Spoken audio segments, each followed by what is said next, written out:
I often get asked, how did you get into helping people with their immigration visa?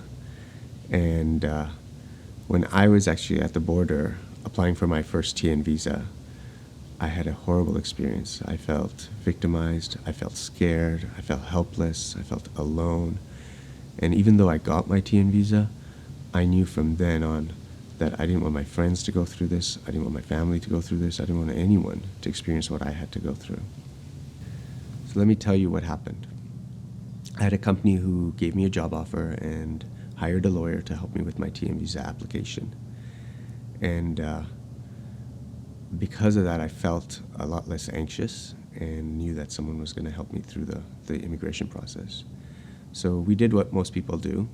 We sold our house, we quit our jobs, and we said bye to our friends and family.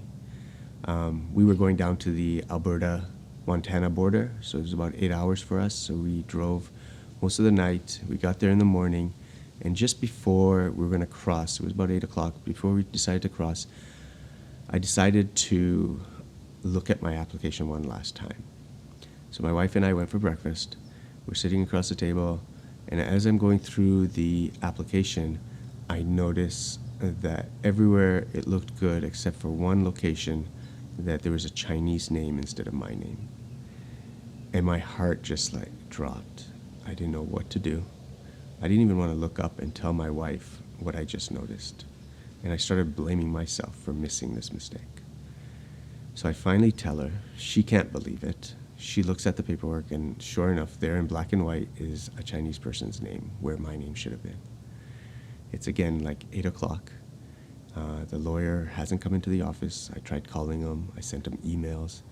And I'm just waiting for him to call me back because I didn't know what to do. And I felt scared, helpless, and so alone.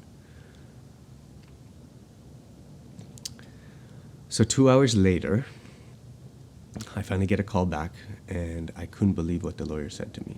He basically said, and he said it so nonchalantly, he said, get rid of the paper, get rid of any copies of that paper, and don't mention that mistake while you're crossing the border.